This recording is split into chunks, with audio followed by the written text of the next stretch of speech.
Harka fuunee akka mooltan kabajamtoota daawwattoota keenya kan daawwatartan kun Finfinnee Integrated Broadcast oduuwwan gaggabaaboo sa'aatii kanaa isinitti himna. Ani Abboo maqaa sootii oduu jalqabaatti dabaram.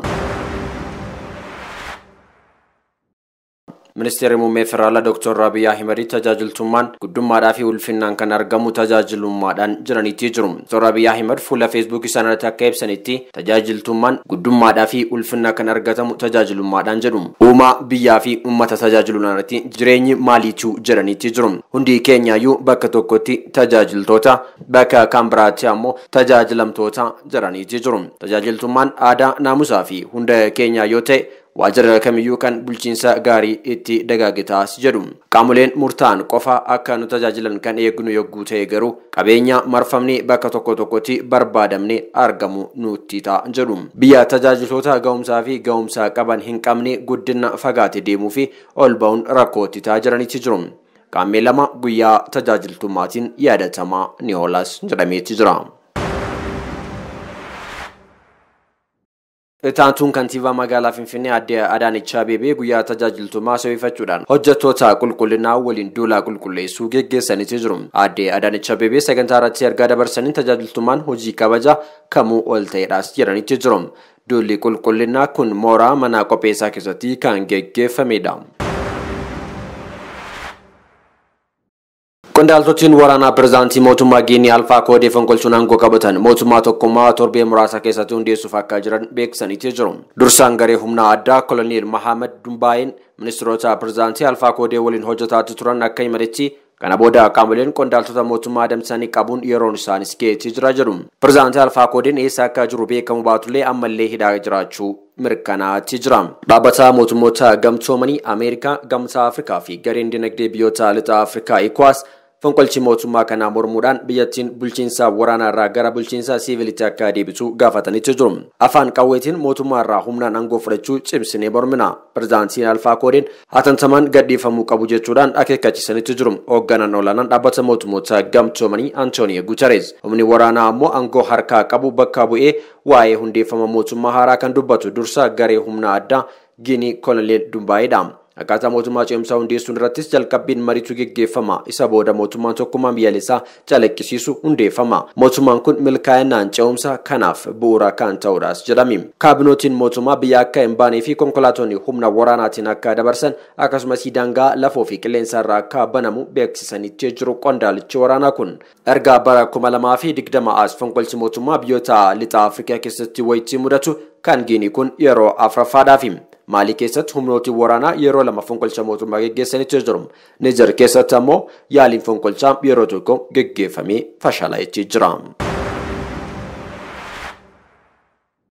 Sudaan kibbaatti haaluma qaama duula ittisa HIV/AIDS biyyattii keessatti geggeeffamaa jiru irratti wal qabate dhiirota miiliyoona 1.5 dhaqna qabsiisuuf akka jirtu beeksifteetti jirti.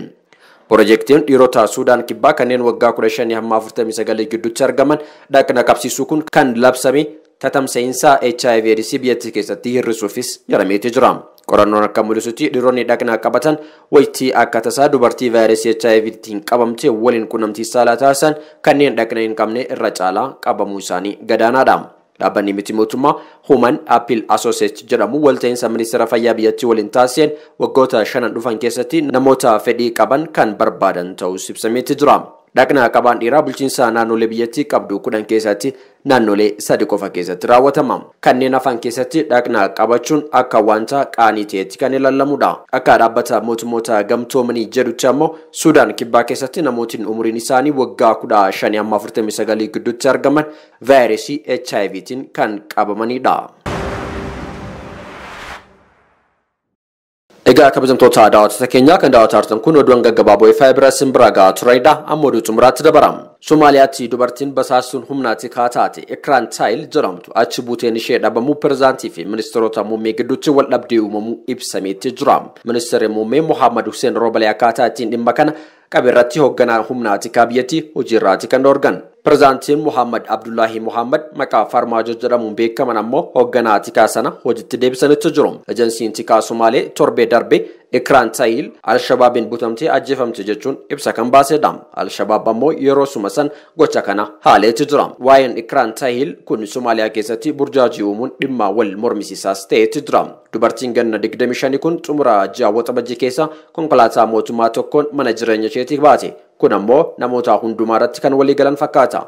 Hoogganaan humna tikaa Somaaleedha Fahadi Yaasim Al-Shabaab Tahiliin butee ajjeesee jedhullee gareen dhattootaa kun ammoo akka harka keessaa hin qabne kan ibsan. Kana hordofee ministeerri muummee Somaaleedha hoogganaa tikaa Yaasim hojiirraati kan dhaaban. Booda pirezidaantiin biyyattii ammoo hojii isaanii akka itti fufamu murteessan.